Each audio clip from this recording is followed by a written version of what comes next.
So now let's go with another question. What's happening between these two molecules?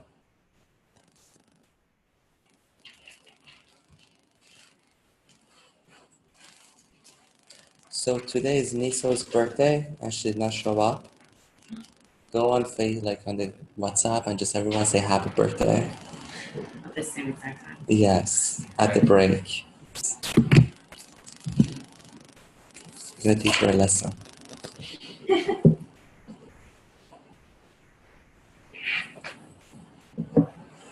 So, who's NH3 and H2S?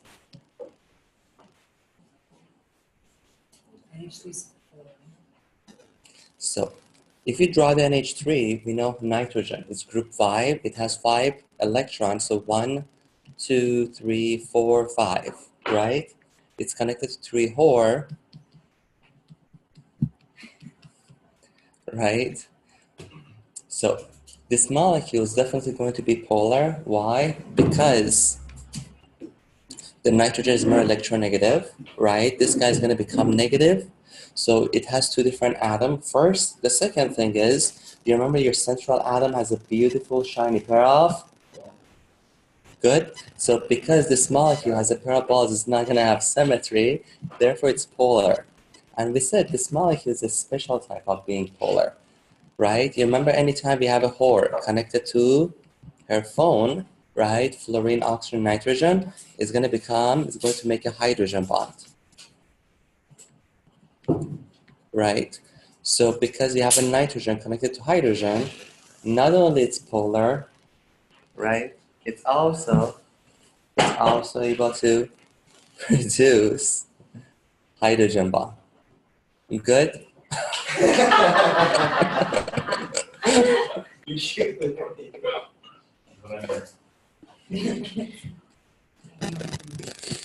So that was the worst thing you've ever done in your life.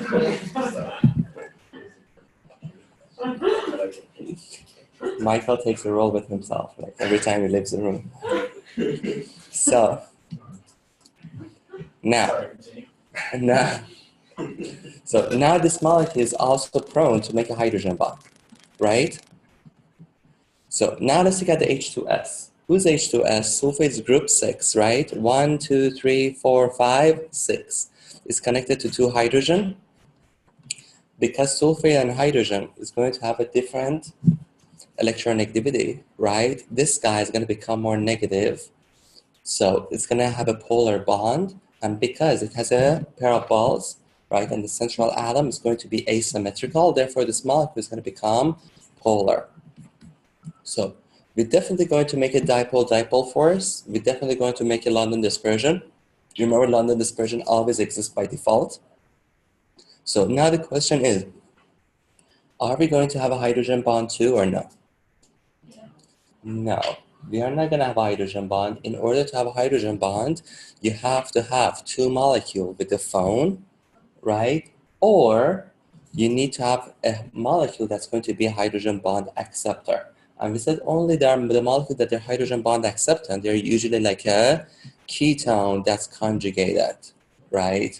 Makes sense? Or it's a nitrogen that's conjugated. Makes sense? So either you need these molecules with the hydrogen connected to phone, or we need 2 molecules that they're gonna make phones. For example, if you had H2O and the NH3, then you make what? Hydrogen bond. If you have HF and NH3, then it's gonna make a hydrogen bond. You remember HF is? Which one?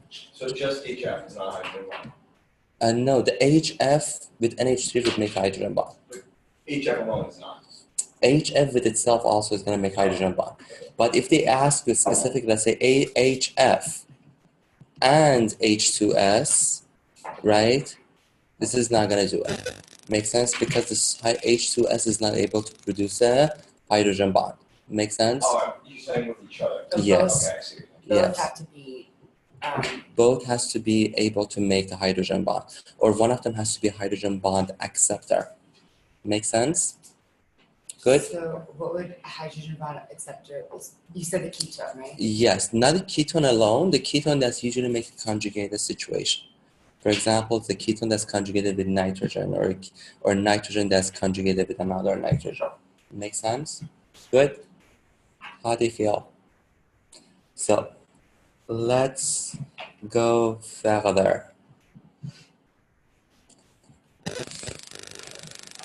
Look at this question. It's called H1 acceptors or Uh, hydrogen bond acceptors. yeah, someone that can make a hydrogen bond or a hydrogen bond acceptor.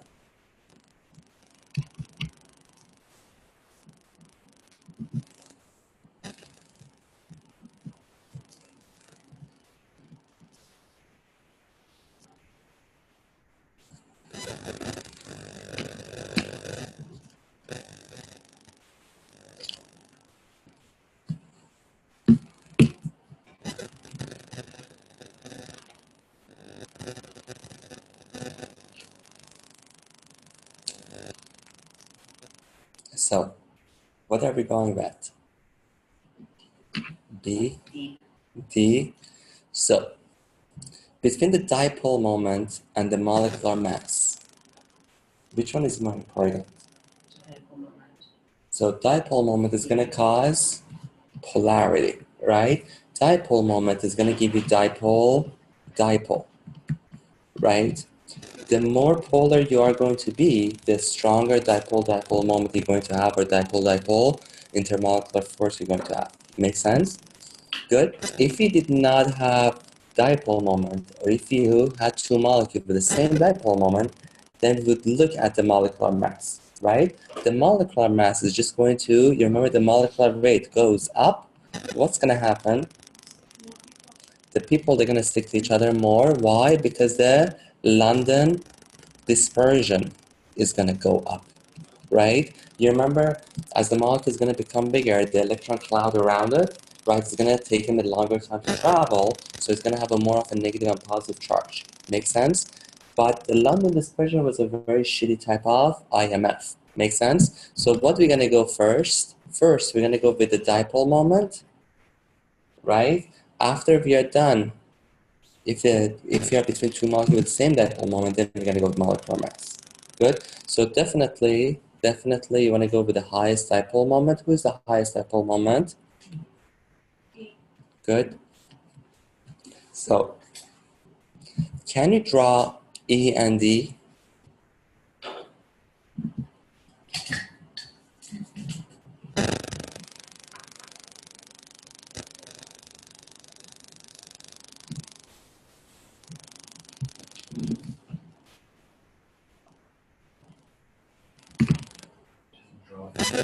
Mm-hmm.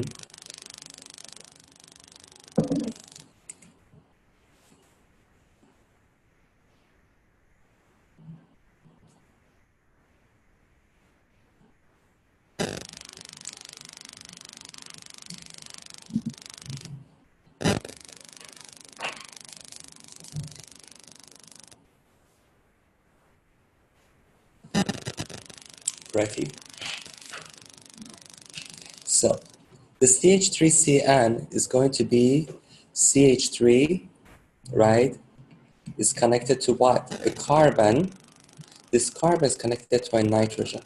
You remember carbon always like to do what? 4 bonds. So this carbon is 4 bonds, so it cannot do anything else. So the only thing that it can do is you're going to give 2 more bonds, right?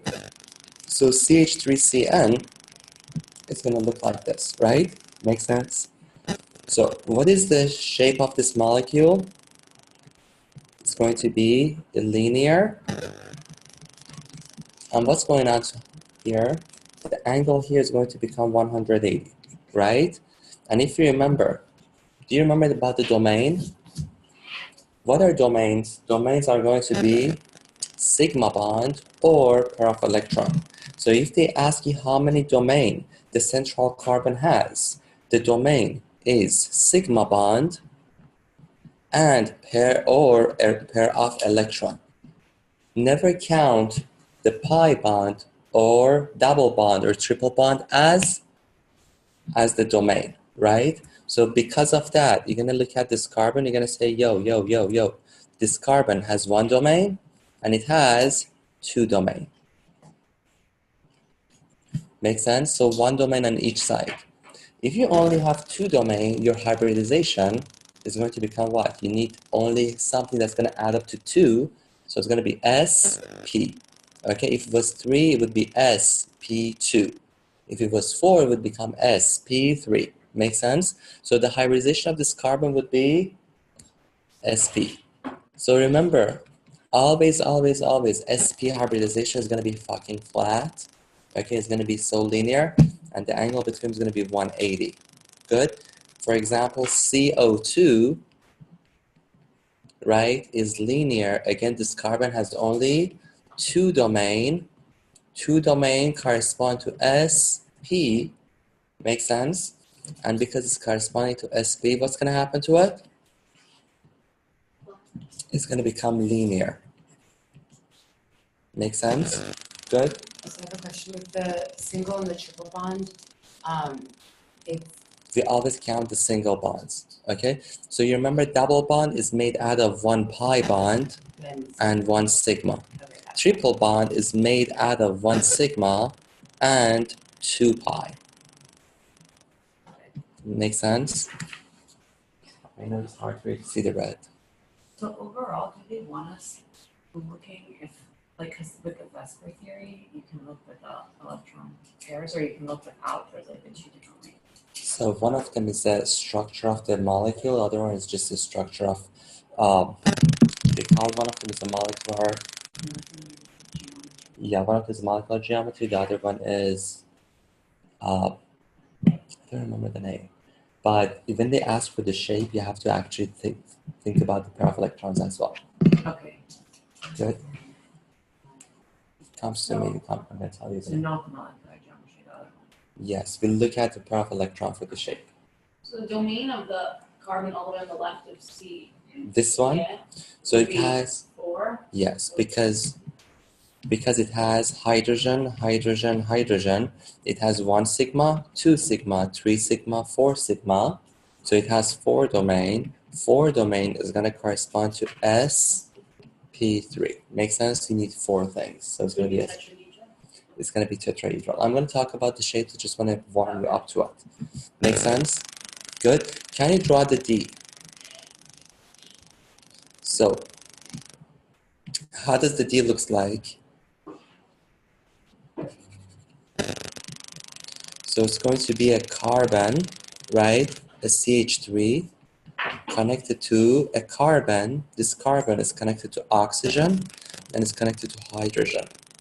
Because the carbon needs 4 bonds, right? We're going to give a double bond to oxygen. Do you remember carbon likes 4 bonds? So it has 4 bonds, it's good. Oxygen likes to have 2 bonds, it's good. So this molecule is going to be aldehyde. Make sense? Good. So you know the difference between aldehyde, ketone, and right?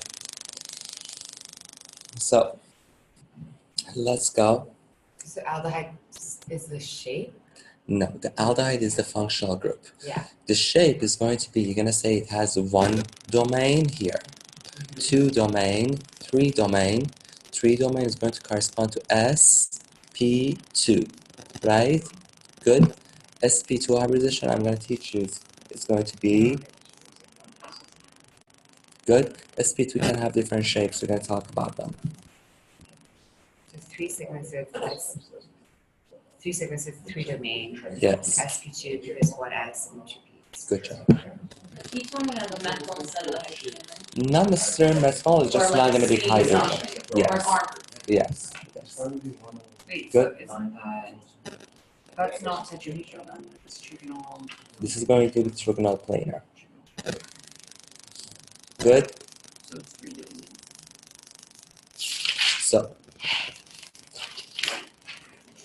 So we said the things that's going to affect your London dispersion is mostly the molecular rate. The molecular rate goes up, right? You're going to stick to each other more. What's going to happen? The boiling point is going to go up, right? This is the general trend. Molecular rate goes up. London dispersion, right, goes up. You're going to stick to the person next to you. Therefore, it's going to be more difficult to separate you. So the boiling point is gonna go up. Make sense? Yay? So the other thing that's gonna go up with the intermolecular forces or with the IMF is what? Is surface tension. Okay, what is surface tension? Surface tension is basically the molecules are gonna stop any incoming phase to go inside them, right? You remember we have two different type of forces. So we have adhesion and we have cohesion. So what's the difference between adhesion and cohesion? So you heard of adhesive tape, right? The duct tape. So if someone comes to you and gives you like a adhesive tape, after your experience, what's gonna happen? You're gonna go talk to other people that had the same experience of dealing with adhesive tape, and we call that group as a cohesive, right? So make sense? So adhesive is like when two different things they get connected to each other. Make sense? So imagine like the interaction between the water and the glass. Make sense? That would be the adhesion. Cohesion is two of the same kind is going to interact with each other. Make sense? Oh, adhesion is two different things. Cohesion. Yes. So think about the adhesive tape, right? And then think about the cohesive group. You know about all the support groups. People get raped, they go sit beside it. Huh? No, we don't. It's a good thing. Good? See? Terrible joke.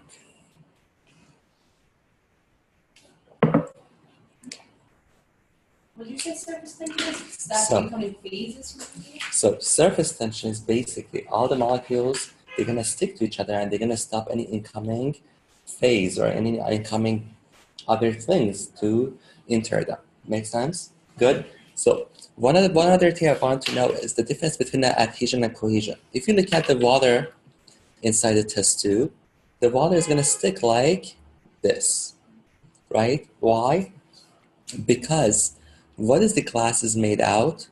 Glass is made out of a silicon oxide, right? So silicon, right? Silicon oxide is going to be polar. Water is polar. So if you have polar and polar, right, we're going to have a good amount of adhesion. So because of the adhesion, the water molecule, they're going to make intermolecular forces with the glass, and we're going to get the shape like this. On the other hand, if you look at Hg, you remember Hg is what? Hug without you is poisonous. Mercury. So Hg, see? Together? Hg, hug without you is poisonous. So see? So Hg, right, is mercury. And who is mercury? The molecule of mercury is they just have London dispersion, right? So because they're going to be nonpolar, the only force that they have between them is the London dispersion. The glass is polar, so they have no desire to make an adhesion bond, right? So the only bond that exists in here is going to be cohesion, right? Good. And that's going to be the reason that they prefer to stick to each other, and that's going to be the shape of it. Make sense? So the glass is polar in both scenarios. Yes. Yeah, And- glass is polar, And then, right?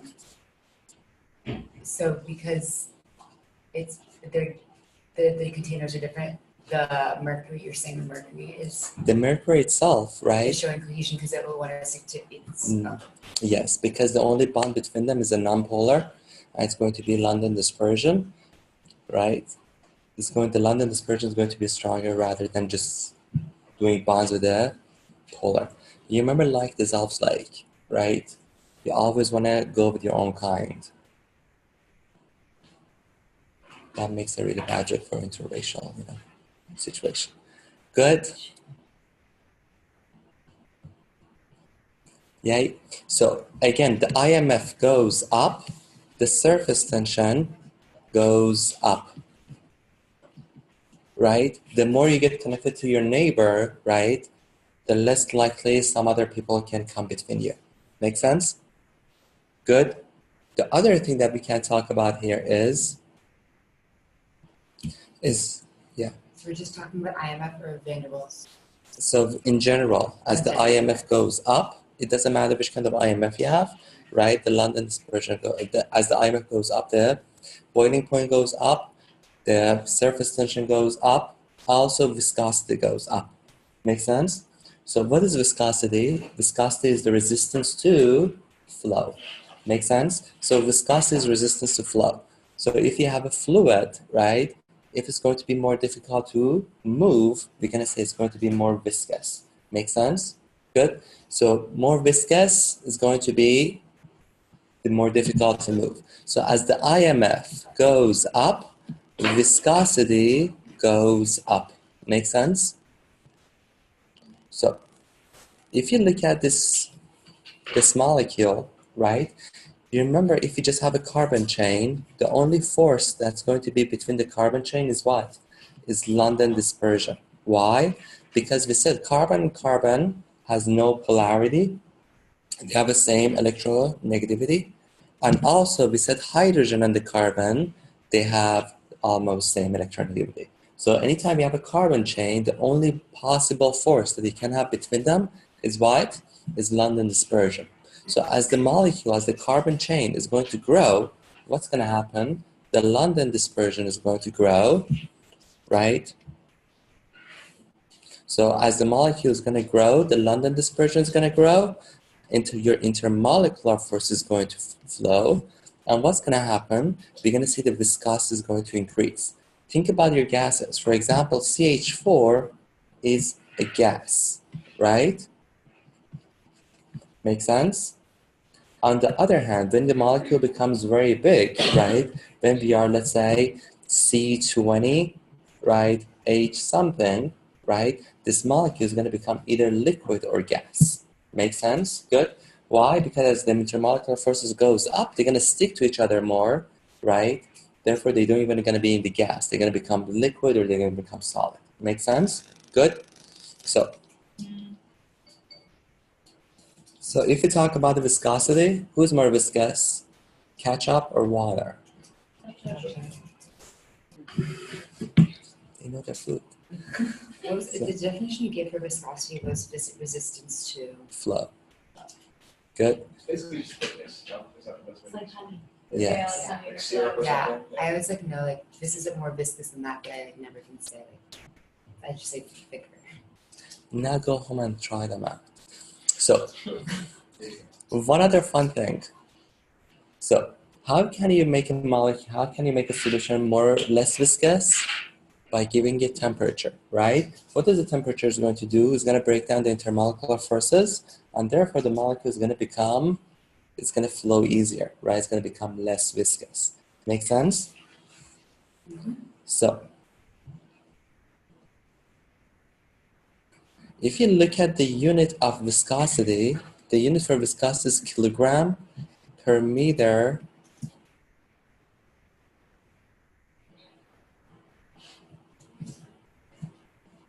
right?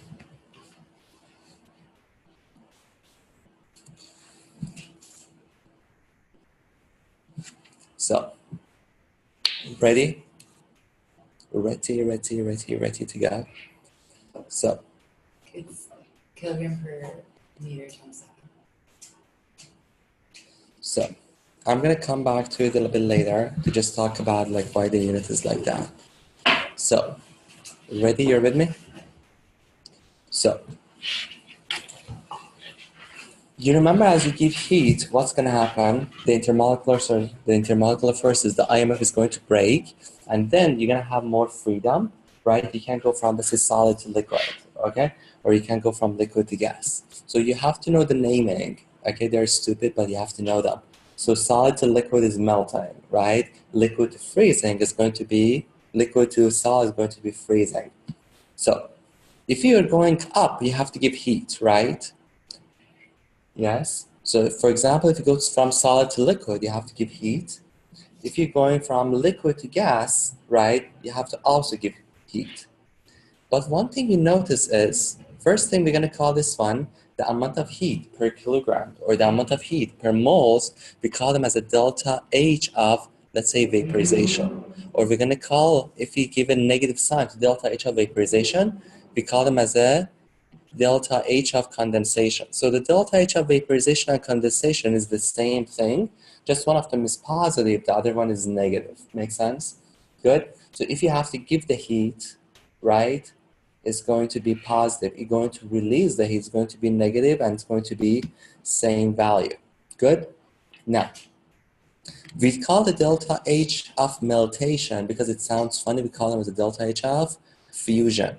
So the delta H of fusion is a fancy name of saying you're melting. Make sense? If we talk about the negative delta H of fusion, it's going to become freezing. Make sense? Now, one other fun fact that you have to know about this guy is, ready? The delta H of vaporization is always, always, always bigger than the delta H of fusion. You see, the delta H of vaporization is bigger than the delta H of fusion. Why is that going to happen? You need more heat to get it to gas. So, you see, when you're going to melt, right, we have the solid molecule. The solid molecules, in order to become liquid, right, what do they have to do? They just have to become the intermolecular forces between them. You have to break some of them, and the molecules, they just have to become able to rotate around each other. Make sense? Good. So when you go from solid to liquid, you still have intermolecular forces, but you just broke some of them. Now the molecules are able to rotate around each other, or they're able to move against each other. Make sense? Good. So that's what's going to happen between solid to liquid. You just break down a certain number of intermolecular forces. But, not that kind of but. If you're going from liquid to gas, what do you have to do?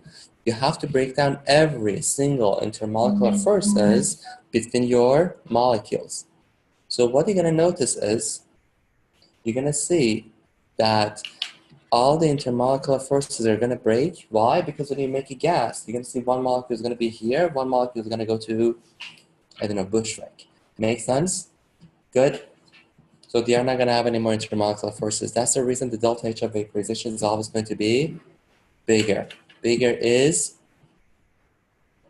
who says better? Estee, was it? Estee has been places, has a lot of experience. He has been with a minor. Not like the minor under 18, like a minor person that works in a mine. That would be illegal. The second case would be just like, disgusting, but still not illegal. Good? Good? So, ready? So, if you can give enough heat at the same time to your solid, right, the equal heat of delta H of fusion and the delta H of vaporization all together, then you can go all the way, right, from solid to gas, and you can do sublimation. Okay, so sublimation, the delta H of sublimation is exactly equal to delta H of fusion plus delta H of vaporization. You just have to be able to give them all together. Make sense?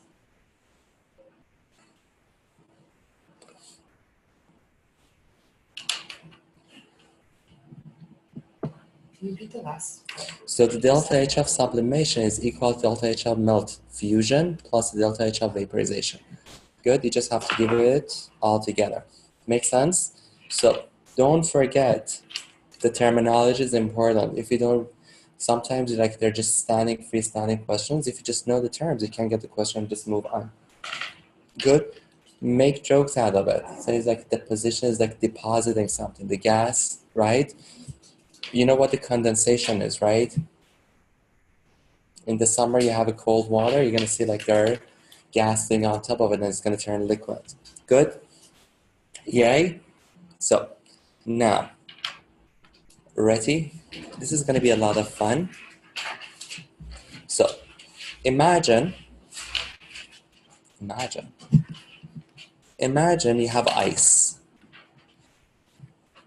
So we have a minus 20 degree ice, and you're going to add heat to it. So we have minus 20 degree ice, and you're going to add heat. What does this heat do? It's going to increase the temperature, right? So this heat is going to increase the temperature, let's say, to still ice, but it's going to be 0 degree ice. Make sense? So if I show on this side temperature, and on the other side of the graph, we're going to put, let's say, you know what? On one side, I'm going to put temperature. The other side, I'm going to put heat. So this is heat. On the other side, we're going to put temperature. Good? So what we're going to start is, we're going to start with minus 20 degree. Good? And as we are going to add heat, what's going to happen? The temperature is going to increase and it's going to become 0 degree. Make sense? Good. So from the minus 20 degree, we're going to go to 0. So this Q, the amount of energy that you're going to give to here, what's going to happen to it? This Q is going to do a delta T, or the change in the temperature, which is going to be 20 degree. Make sense? Now, the amount of Q that's required here is, it has to do with how much water we have here, or how much ice we have here. So it has to do with the mass. So the M can be either the mass or mole of water. Make sense? The next thing it has to do with, it has to do with the C, right? What is C? C, we call them as a specific heat, right? So specific heat is going to tell you how much heat is required to increase the temperature of certain amount of water or certain amount of, right, anything by 1 degree. Make sense? So that's the definition of the specific heat. So specific heat tells you how much heat is required to increase the temperature by 1 degree for a certain amount of mass or certain amount of mole. So it's important when you're looking at the unit for the C, you want to look to see if it's per mole, for example, it's kilojoule per mole, or it is joule per gram, or something like that. Good? So if you don't pay attention to the unit, it's a game over. Good? So always pay attention to the C. Based on the C, you're going to pick if it's going to be mass or it's going to be moles. Good? So, now. No. We hate MCAT.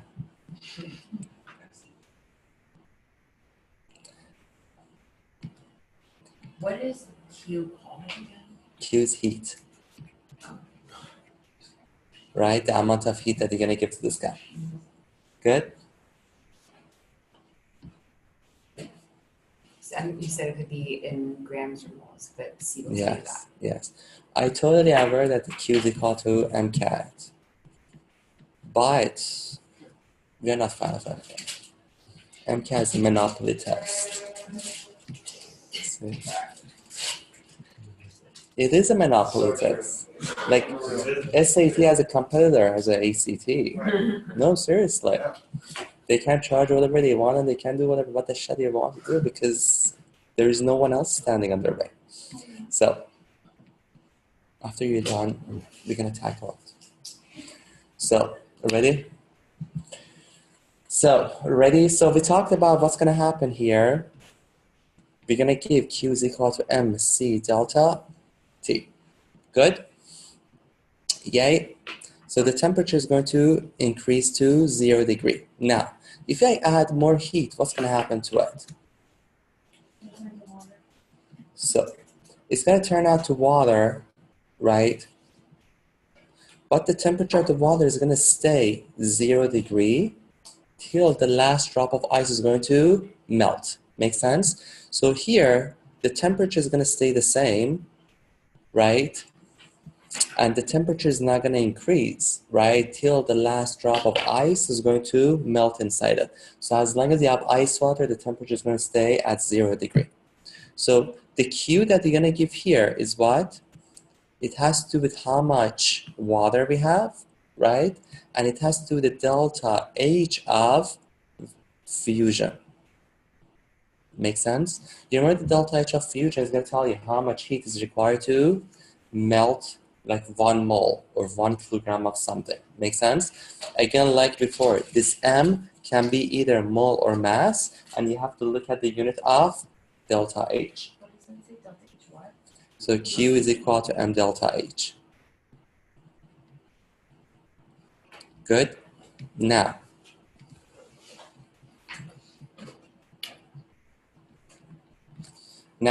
when you look at this guy, you may ask, yo, what's going on here? Why the temperature is not increasing? You're adding heat. How is that possible? You add heat, but the temperature is constant. What's happening to the heat? What does the heat do? No. So she's partially right. So the heat is going to break down the intermolecular forces. Make sense? Good? Make sense? Good. So the heat here is going to break down the intermolecular forces. So the typical question they're going to ask you is, what's going to happen to the kinetic energy here? Is the kinetic energy increasing, decreasing, or is it going to stay constant? It's like kinetic energy is increasing, like, The way you talk to me is like, you try to convince me. Kinetic energy is increasing. It's a good pickup line, but it doesn't work on me. So the heat that you're going to apply here, it's not going to increase the kinetic energy. Why? You remember we said, what's the definition of temperature? Temperature was average kinetic energy. If your temperature here is constant, your kinetic energy is also going to be constant. Make sense? Good? So here, because the temperature here is constant, the kinetic energy is going to be constant. That's a huge, huge point. Good? They'd love to throw that question. Good? Makes sense? So why? Because all the heat that you're going to give in is just going to go break down the intermolecular forces. It's not going to make your molecule move faster. Here, the molecule is going to start moving faster. Here, because we have a delta T, we have a kinetic energy change. But here, the delta T is constant. The delta T is 0. Therefore, the kinetic energy is change. The kinetic energy is 0. So is that for every phase change then? Yes. Yes. As long as your temperature is constant, the kinetic energy is going to be constant. Make sense? That's a huge, huge point. Good? So what's going to happen next step? When you add heat, the next time, now the water is going to start increasing its temperature, and the water can increase the temperature up to the next phase change. So the next phase change for the water is going to happen at 100 degrees, right? So this temperature can increase up to 100 degrees here. So unlike before, this Q is going to be what? Q is equal to MC delta T. Good? But remember, the C, the specific heat required to increase the temperature at the water is going to be different than increasing it inside the solid phase. Make sense? So again, here the Q is equal to MC delta T, and you increase the temperature of the water to 100 degrees. This next heat that you're going to apply here, what's going to happen to it? It's going to turn the water to the gas. But the temperature of the gas is going to stay at 100 degrees. So again, we're going to have a second phase change. At the second phase change, what's going to happen? The Q, M delta H, but this delta H is going to be the delta H of vaporization, right? Makes sense? Good? Again, the kinetic energy is not changing. The only thing you're doing is increasing decreasing, you're breaking down the intermolecular forces. So, question, what happened to your entropy here? You remember entropy means being disorganized, right? So what do you have to remember? at the phase change, the heat that you're going to apply is specifically going to increase the entropy. Good? It's going to increase the delta S, which we're going to talk about like soon. Make sense? So the Q here and the Q here is going to do a delta S positive. It's going to increase the entropy. Make sense? Good? Yes, could we just go over the graph? So at the beginning, it's still, So can we go to the We're gonna- phases on the graph? we're going to start with the ice. At minus 20 degree ice, you applied heat. The temperature increased to 0. We said anytime you have a slope, anytime you have a delta T, you're going to use Q is equal to MC delta T. Good? Then, once you get to the temperature that the water is going to melt, right, the amount of heat that you're going to apply is not going to increase the temperature till the last drop of ice is going to be melting. Make sense? So at that point, you're going to do a phase change with the Q is equal to M delta H. We say at the phase change, the kinetic energy is constant, the entropy is going to increase, the delta S is positive, and what else? The temperature is going to be constant. That's important. Good? The entropy increasing, that only happens at the phase change? The Or it entropy is happens going the to, whole time? yeah. As the temperature goes up in general, the entropy goes up. Good? Think about the entropy as doing crazy shit. Okay? The temperature goes up, you're going to start doing more crazy thing. Good? Now, once the water melts, once we don't have any more ice, right, what's going to happen? The water is going to start increasing temperature. So one important point to remember here is at this point, we are 0 degree. At this point, we are 0 degree, right? The difference is at this point, you're 0 degree ice. At this point, you're 0 degree water. Good? Make sense? You get the point. So at this point, again, as the temperature goes up, you start evaporating. At this point, you're 100 degree water. And at this point, you're going to be 100 degree gas. Now, if you look at this line compared to this line is going to be longer. Why this line is going to be longer? Because delta H vaporization is bigger than delta H. Good. So because the delta H of vaporization is always bigger than the delta H of fusion, right? Therefore, the phase change here is going to take a longer, not a specific time, it's going to take a longer amount of heat, like bigger, larger amount of heat. Make sense? Good? A bigger amount to evaporate. Now, after that, the last portion that we're going to have is this 100 degree gas. If you apply heat, it's going to do an MC delta T, and it's going to increase the temperature of the gas. So this guy can go up. Make sense? Good. The most important thing to remember about this graph is, ready? There's stuff on your shirt. Very philosophical. So, when you're doing, right, the phase change, the most important thing to remember is where we start from, where we end. Okay? So, if you're going down this graph, the Q is going to be exothermic because you have to take the Q away from the system. Good? So if you're moving down, let's say if you're going from 40 degree water to 0 degree ice, you have to extract heat. Make sense? Good? So when you extract heat, what's going to happen? The Q is going to be negative. Good? If you're going up the chart, if you're moving this direction, what's going to happen? As we are moving in this direction, right, you have to give the Q, and the Q is going to be endothermic, or it's going to be positive.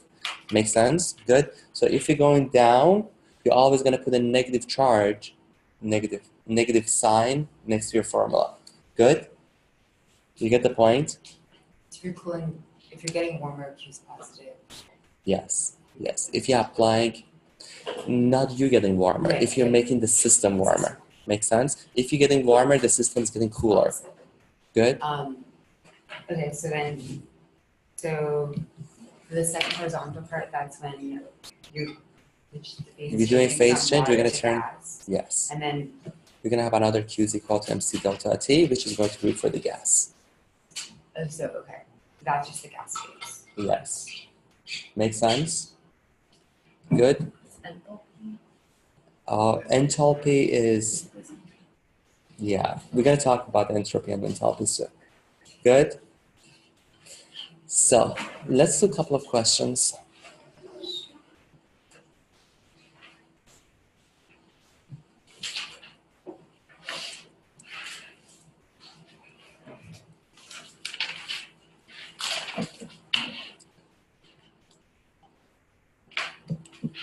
Estee, do you want to see who wants to come for kickboxing this Tuesday? Where do you go to kickboxing? Solo. Benjamin, you want to come? Why I'm not invited. Where do You're go? in Morocco. We're going to Rumble. You go to Rumble. Are you both Yeah. going? I can't imagine. Try harder. Do you exercise at all? What? Yeah, I exercise on 6 or 7. See. Austin, you're coming? Yes. We're punching back. Almost too smelly to be gross. What?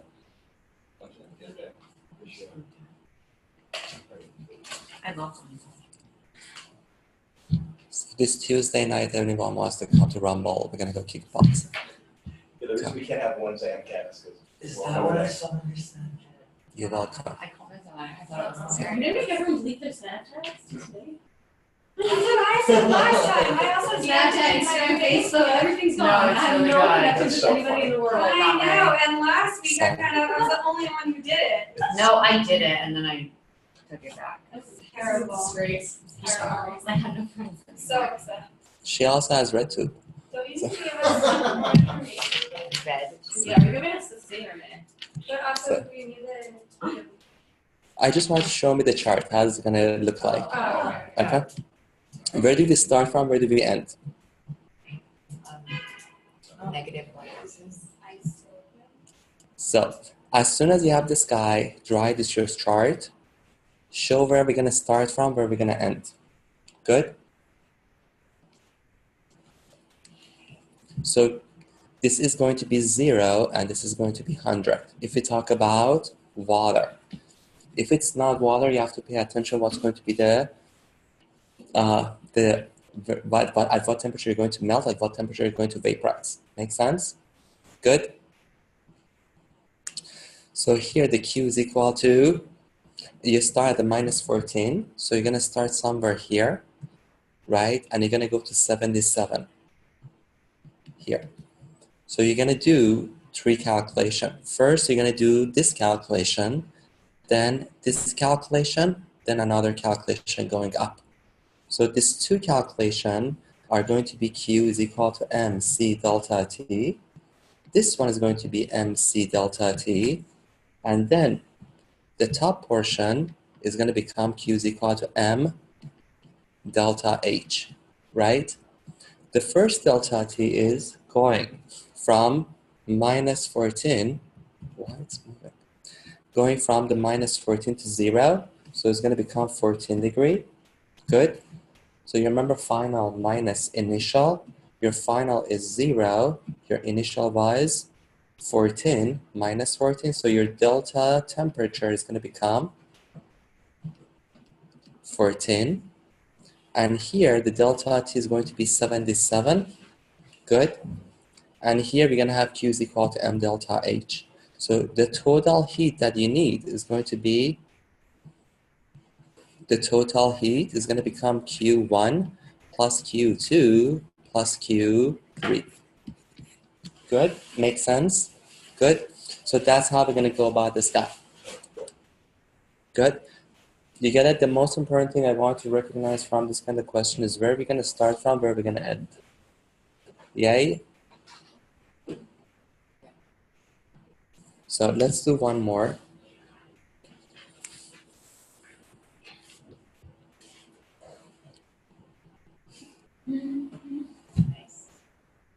You know what?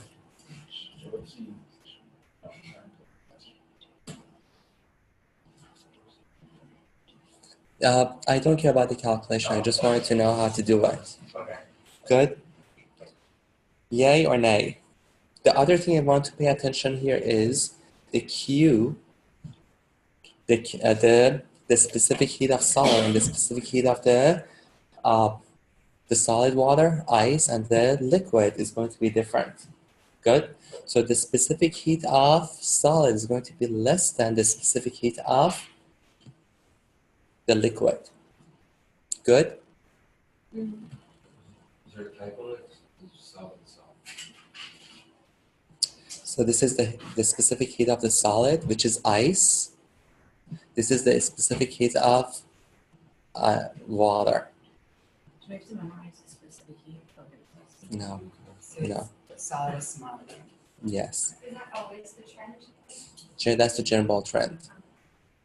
Good. So let's go further. Ready?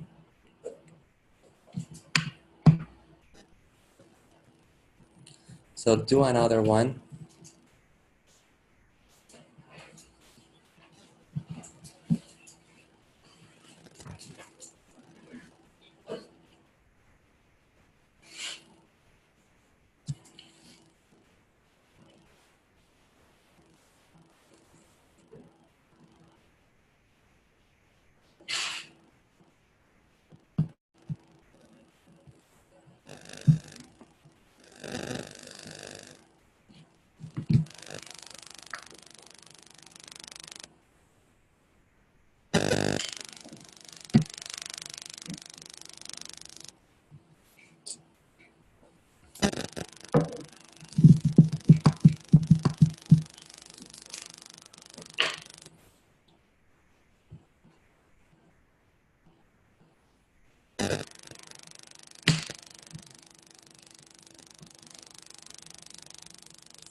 Good.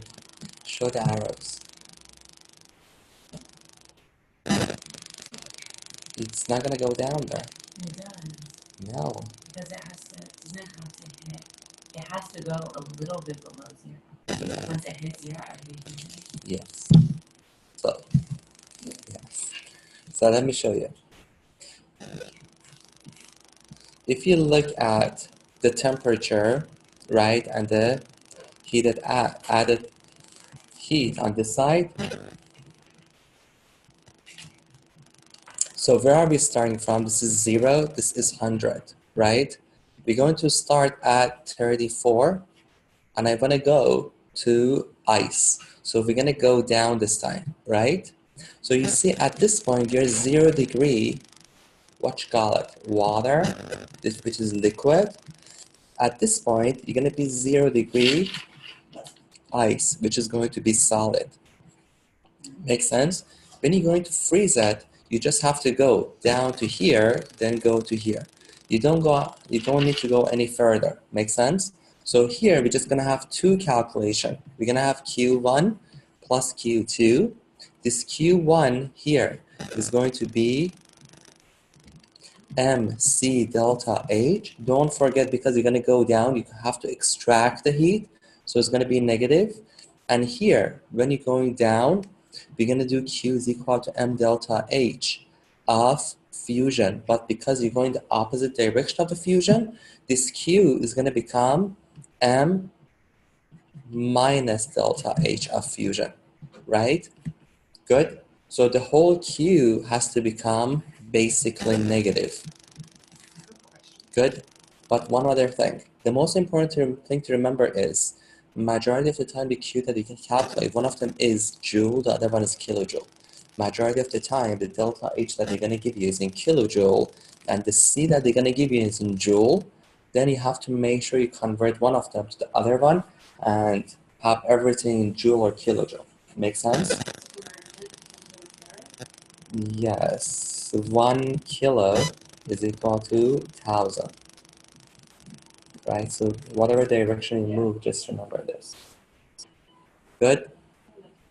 So with Q1, when you do final minus initial temperature, it would be 0 So- minus 34, so it already becomes negative? Yes. Then you add the negative again? No, either just remember that this guy is going to become negative 34, or just put a negative.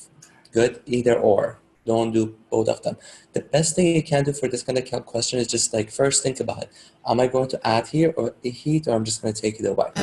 Make sense? I have a question. Even though I understand that the heat is negative because it's going here, if it says how much heat must be removed, you wouldn't remove the negative amount of heat, right? It would be a positive. So if you're between your choices, you have a negative choice, you want to go with the negative choice. Oh, really? Like, yes. Good. So, ready?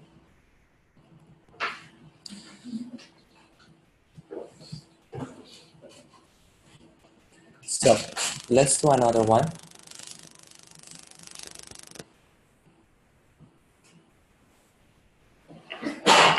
That's okay.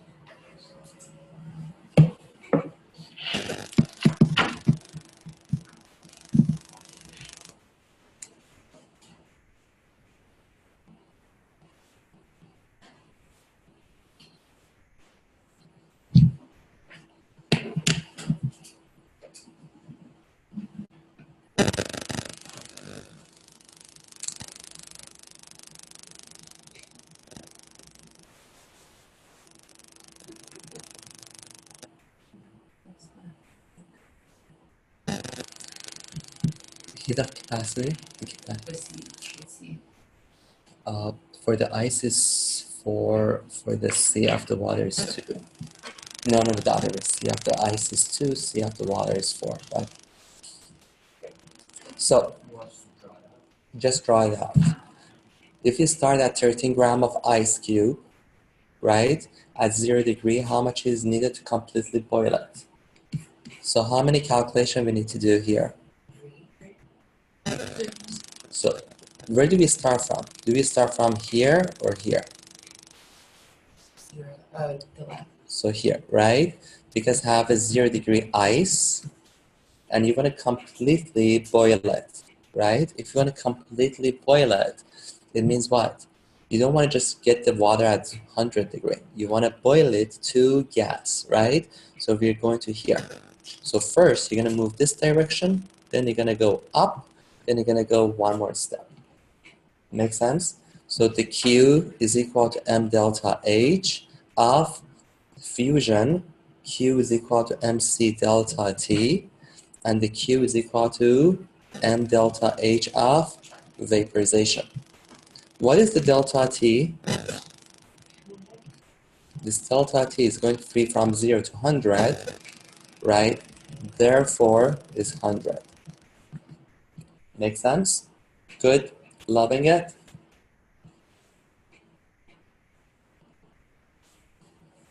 Yay?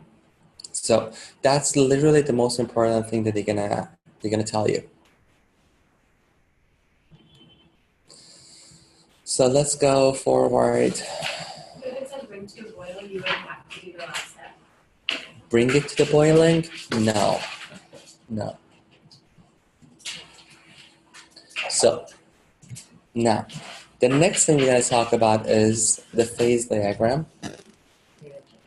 It's fun. This So- just came up on one of my practice, so I knew this was too. So now, what you have to know here is this. Ready? So we're gonna start with solid. You have to memorize this is solid, this is liquid, and this is gas. They are not gonna tell you, you have to know it. Good? If you don't know it's solid, liquid, and gas, you cannot answer the question. Good? So what we're gonna have is, on one side, we're gonna show pleasure or pressure. You remember with pressure comes pleasure, right? So on one side, we have pressure. I'm gonna show you mathematically how we prove that. On one side, we're gonna put temperature. So you remember with temperature, we know what's gonna happen to your molecules, right? The temperature goes up, right? The temperature goes up, the intermoleculars are going to break, you're gonna go from solid to liquid to gas, right? So the way you can look at that is, you can look at them at isobaric condition. What's isobaric condition? Constant pressure? Constant pleasure, right? So iso means constant. As the isobaric would be constant pressure. So if I tell you to analyze this graph at the isobaric pressure of 1 atm, you're going to come here, you're going to say, for example, the 1 atm would be, let's say, somewhere here, right? So if you're at the isobaric condition, it means you're just going to move across this line like this. Make sense? Because the pressure is going to be constant. So at the isobaric condition, as the temperature goes up, you go from solid, you're going to turn to liquid, then you're going to go to gas. Make sense? Good? You have to know the terms which you learned already. You have to be able to locate it, right? The position, sublimation, meltation, right? Freezing, and everything else. Good? And you have to know exactly what's going on here. Good? Now, we have a point which we call them a triple point. What's a triple point? Triple point is a point that you can find all the three phases at equilibrium with each other. Good? So if they tell you where the triple point is going to happen at 1 atm, you're going to say at 1 atm we are not going to have a triple point. Triple point is a very specific heat and pressure, right? That's only happened once per substance. Make sense? Good? You cannot have triple point at every pressure or at every temperature. Make sense? So it's very, very specific. So remember, triple point, like threesome, is very wide. It's not going to happen all the time. Good? Very, very, very specific. Good? So all the three phases are going to be, at this point, they're going to be at equilibrium with each other. Now, so it's going to happen at a specific temperature and at a specific pressure. Good? Makes sense? Now, if the temperature goes up dramatically, right? If the temperature goes up dramatically, and if your pressure goes up dramatically, you're going to get to a point which we call them as a critical point. Good? So what's a critical point? Or what is a supercritical fluid? Supercritical fluid is a fluid that you cannot distinguish between the phases, okay? So after the critical point, you cannot distinguish if your liquid is liquid or gas. Make sense? Good? So that's going to be the supercritical fluid. It's just between liquid and gas. Yes, yes. Good? Now, the way they talk about a supercritical fluid in the passages is like this. You see supercritical fluid, it has some of the quality of liquid and has some of the quality of gas, right? So for example, once upon a time, they talked about coffee beans. So they said the way you can decaffeinate the coffee is you're going to put your coffee beans inside a huge, huge tank. Then you're going to increase the temperature and you're going to increase the pressure. You're going to increase the pressure and the temperature to very, very, very high. So to the point we get the supercritical fluid of the water, or we're going to surpass the critical point of the water. So why do we want to do that? So you're going to see the supercritical water, okay? It has some of the quality of the liquid water and some of the quality of the gas. For example, it still have a high solubility like liquid, but it can move as fast as the gas can move. Make sense? So you can decaffeinate like a huge column of coffee beans very, very quickly. Make sense? So you can pass through the supercritical water through it, right? In a minute, it's going to decaffeinate huge amount of coffee beans. Make sense? You get the point? So you said it's like gas because it can move as fast, and how is it like liquid? Like liquid has a good solubility. Make sense? So its solubility is going to be still the same. Good? So for anytime you want to combine qualities, sometimes we can take them to critical point. Make sense? So the supercritical point, sorry, that's like up This point. in the graph, wait, sorry. Yes. Supercritical point is going to be this point. Up. Good? It's not just the critical, what's the difference between critical and supercritical? So after the critical point, because we're going to call the fluid as supercritical. Okay. Basically, you cannot distinguish if it's going to be gas or liquid. Make sense? We're assuming that liquid has a better solubility than gas. We don't assume it. In general, liquid has a better solubility. Okay? In general. Good? Make sense? Ready. So, if they tell you to analyze this graph at the isothermal temperature of, let's say 20 degree, the isothermal means go up straight, right? Because you're going to be constant when you're going up. That's going to be isothermal. Make sure you know this is solid, this is liquid, and this is gas. Now, I want to show you something more fun. Ready? So you see this line here is bent in.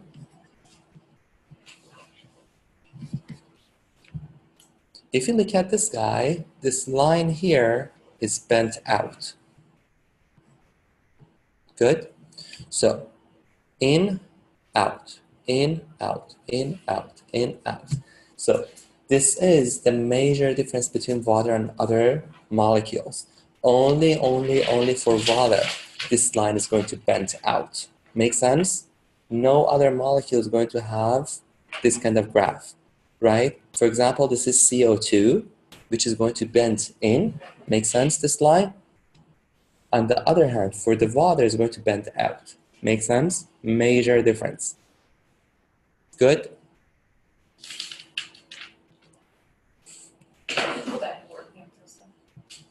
This is CO2, for example. Good? Which is going to bend in. Only for water is going to bend out. For water is going to bend out. And of course, it has to do with hydrogen bonds. Of course. No liquid to gas also flips. Yes, but you cannot go based on that. The only thing you want to go based on, if they ask you, it's like, which was for water specifically, you're just going to look at the line, the one that's going to bend out is going to be for water. Good? Make sense? That's important. Make sure you can distinguish between the triple point. You can distinguish between the critical point. Make sure you can distinguish between the phase change of the water and the other molecules. Good? Make sure you can analyze at isobaric. Make sure you can analyze at isothermal. Make sense? Good? Don't forget the critical point. Don't forget the triple point is very, very racist. Only happens at specific temperature, at specific pleasure. Why do the hydrogen bonds make this line? Just does. It's a class for itself. No. Good? Good? So, now, ready? What is it? Can you just say like in words what it means that the line is out? What does it mean when the line is out? If you look at this guy, as the temperature is going to go up, right? As the temperature goes up like this, you're just going to go from, right, solid, as the pressure goes up, what are you going to do? The pressure goes up, you're going to put so much pressure, you're going to put the gas molecule together, and you're able to turn out the gas to liquid. Make sense? Good. Or you can turn it to gas to solid, depends on the pressure. Good. So the pressure, right, is gonna go up. You're turning the gas to solid, or you can turn the gas to liquid then solid. Make sense? Depends at what temperature. At very low temperature, as you go up, you're just gonna turn the gas to solid. At the temperature after the critical point, right? At the temperature after the critical point, you're always going to go from solid, you're going to go to gas, to solid, then you're going to go to liquid. Make sense? But you see that exception, there's an exception for water. You see, for water, right, it's very difficult to turn it from gas to solid. It only happens at a very, very specific time. Make sense? It's going to be at a very low temperature that it can go from gas to liquid. Make sense? And majority of times it's going to be very difficult to turn even gas to liquid to solid. Make sense? With just the pressure alone. Make sense? Good. So you see last time, as the pressure goes up, you can go from gas to liquid to solid, but that possibility really doesn't exist for water. Make sense? You cannot just increase the pressure and turn the water to gas. Make sense? Just because of the shape of the sky. You get it? And it has to do with, again, it has to do with the hydrogen bond and the angles and everything between. Good? Make sense? So let's, they really don't expect you to understand this much depth unless they provide both graphs. Good? But you have to be able to distinguish between the water and the other molecules. Good? So let's go a little bit further. Do you want to take your break now, or do you want to go a little bit further? What time is it? It's about 10, 15, 16. How much further? Oh, like an hour, No, we can go another like 15 minutes. That's fine. Yeah, Yeah, let's see. thank you. So, ready?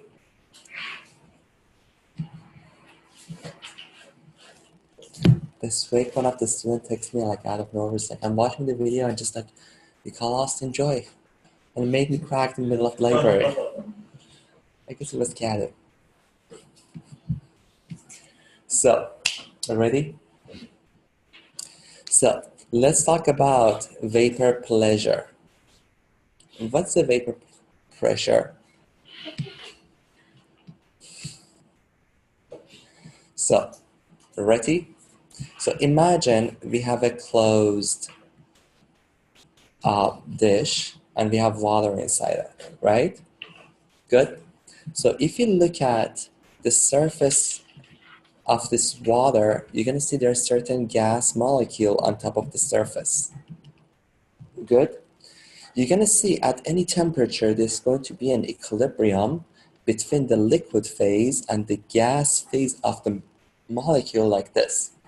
At any temperature, there are certain molecules, they have enough activation energy to jump out of the liquid phase and they turn out to gas, right?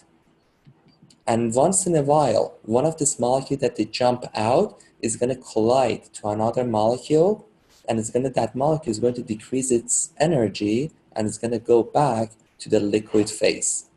Good? Makes sense? So it's going to be an equilibrium on top of the surface, between the gas phase and liquid phase. So it's going to be at any temperature, certain molecules, they're going to turn to gas, certain molecules, they're going to go back to liquid.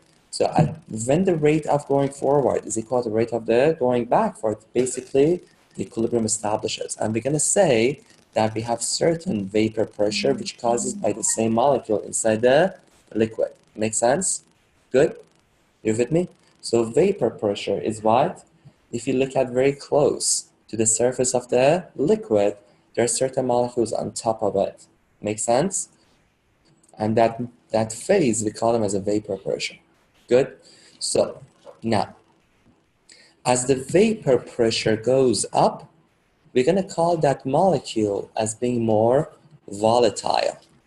So being more volatile means you're going to find more of the gas of the same thing on top of it. Make sense? So vapor pressure goes up, you're going to become more volatile. So if volatile means you're going to find more of the same molecule in the gas phase on top of it. Make sense? Or it's more prone to turn to gas. Make sense? For example, Austin.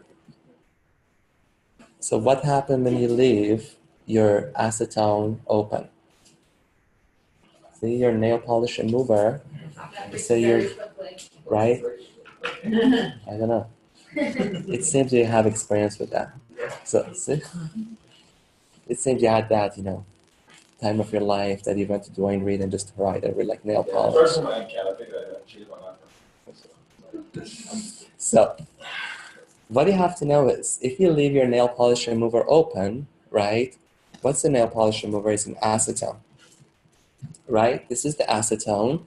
If you leave it open, you're gonna see in the morning it's all gone. So what do you have to do? You have to fill it up with the water and just go back and return it back to store. Good? Please don't do that. It's gonna piss off the next person that's gonna buy it. Good? So, see, Esther's like, I've done that.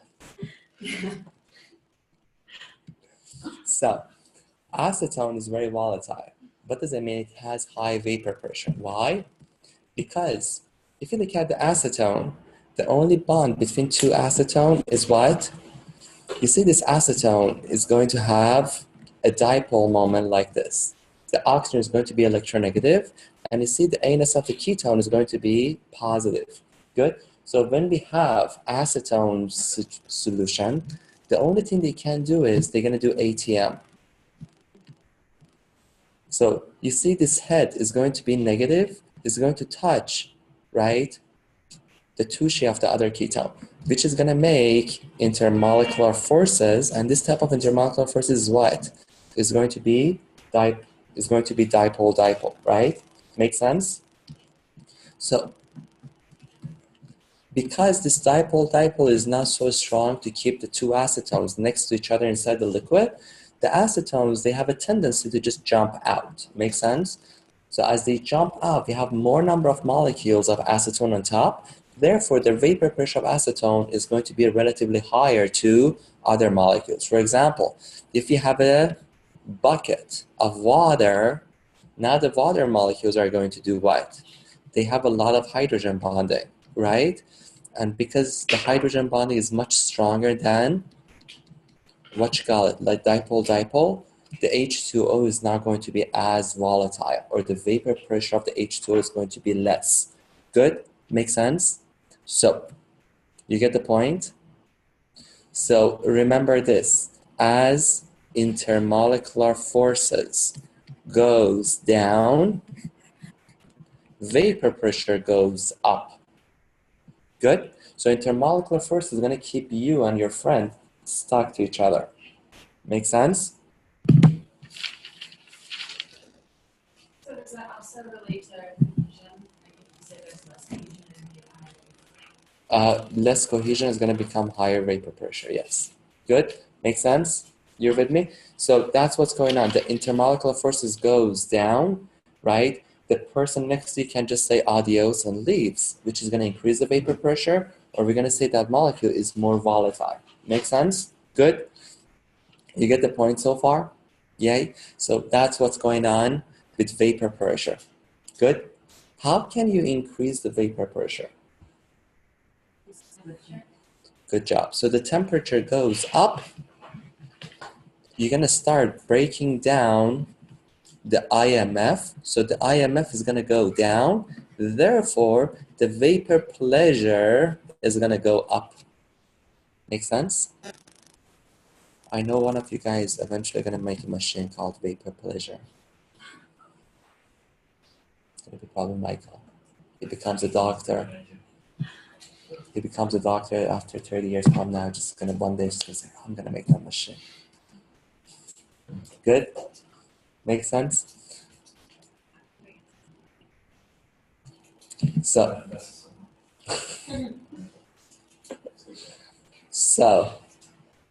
ready? So that's what's going on here. So the temperature goes up, the vapor pressure goes up. Good? You get it? Now, let's talk about what's going to happen with vapor pressure. If you keep increasing the temperature, if the temperature keeps going up, what's going to happen? Eventually, you're able to break down almost every single bond between the molecules, right? Therefore, the molecules you're going to have just easily turn out to gas. Make sense? Good? So eventually, right, as the temperature goes up, the number of liquids, the number of molecules that they can turn out to gas is going to increase. Make sense? Why? Let me show you a graph. We talked about this last week. I'm just going to talk about it again one more time. You remember we said this is the number of molecules. And on this side, I'm going to talk about temperature. Or, you remember we said temperature means average kinetic energy. Right. Good. So on this side, we're going to have average kinetic energy. You remember the way we showed, let's say if this is 25 degrees, we said majority of your molecules are going to be at 25 degrees. You remember this graph? We said when the temperature increases, let's say we go to 30 degrees, this whole graph is going to move. So imagine there's certain amount of energy required for your molecules to be able to turn to gas. So let's say that activation energy is going to be at this level. So if you have this much activation energy, you can go from liquid to gas, or you can break down your intermolecular forces. So at any temperature, there are certain molecules that they can turn out to gas, okay? But when the temperature goes up, that certain number of molecules are going to increase. Why? Because this whole graph is going to shift forward. Now this whole median is going to go here. So the number of molecules that they're going to be eligible to have enough activation energy is going to increase. Make sense? So that's the reason you're going to see at any temperature, right, there are certain molecules that they can turn to gas, and as the temperature goes up, what's going to happen? There are more molecules in the gas phase, therefore the vapor pressure is going to be higher. Good? Now, let me talk to you about something fun. Ready? What is that? The temp equals. This side is the temperature, and the temperature means average kinetic energy. Good? So, now, ready? Imagine we have a room filled with straight guys. It's very different, that kind of room, than like gay guys. If you have a straight guys, after 2 hours, they're done with each other. They just don't want to see each other. See, leave Austin and just Benjamin here. For 2 days, they're going to start killing each other. Good? So they want to open the door and just run out. Make sense? Why they cannot just leave the room? Because there are other dudes that they're stopping them. Good? So there are other dudes that they're pushing back on this door. Make sense? If you give enough heat to here, these people will start jumping around more and more. Eventually, they're able to open the door and just leave outside. So what I want to know here is this. You see this dude inside the room, or the dude inside the liquid that they want to turn out to gas. Make sense? So the liquid wants to turn to gas. Who's stopping them? Anytime that one of this liquid wants to turn to gas, there is the atmospheric pressure that's going to say, no, you didn't, right? And it's going to slap the molecule in the face and going to say, go back to your face. Make sense? So you see the pressure due to the ATM, right, is going to say, go back to your own place. Good? So that's going to be the atmospheric pressure. It is going to be the vapor pressure. Now, if you can get the vapor pressure to become equal to atmospheric pressure, what's going to happen? We're going to fucking boil. Good? So at boiling, or when something is going to boil, the vapor pressure is going to become the atmospheric pressure. So if you add enough heat here, eventually the vapor pressure is going to keep going up, going up, going up. It's going to become equal to atmospheric pressure. Eventually at that point, you're going to see the thing is going to evaporate, and it's going to turn out to gas phase. Make sense? Good? So basically, we can say for water, for example, at 100 degrees, right, the vapor pressure is going to become equal to atmospheric pressure, which is going to become 1 atm. You remember what does ATM stands for? Go look it up in the Urban Dictionary. No, that's Austin. Please do it. Do it. Good? Michael knows that. They do it every night in Stony Brook. Oh, that's Binghamton. Good. Ready?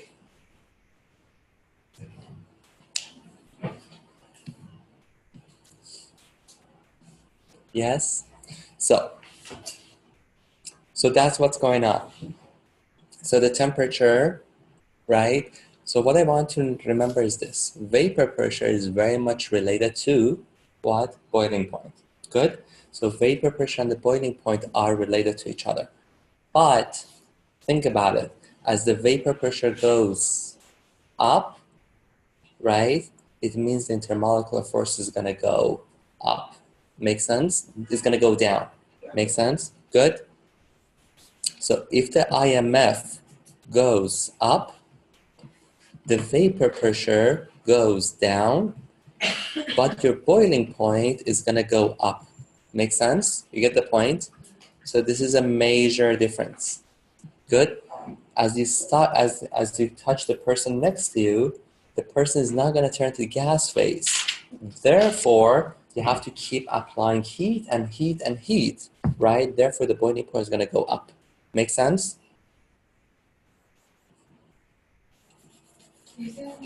So, as the intermolecular forces is going to go up, right? You're going to be really connected to the person next to you, right? Therefore, you're not going to turn to gas, right? Therefore, the vapor pressure is going to go down. Now, if you want to bring the solution to the boiling, what do you have to do? You have to make this vapor pressure equal to 1 atm. The 1 atm is constant, but your vapor pressure is low. Therefore, you have to apply more heat till they become equal to each other. So what's going to happen is, as the vapor pressure is going to go down, if you want to boil the object, right, or your liquid, you have to apply more heat. Therefore, the boiling point is going to go up. Make sense? Good. So boiling point is very much interconnected to IMF. Good. Go get a bit break and come back and do a little bit of example on this.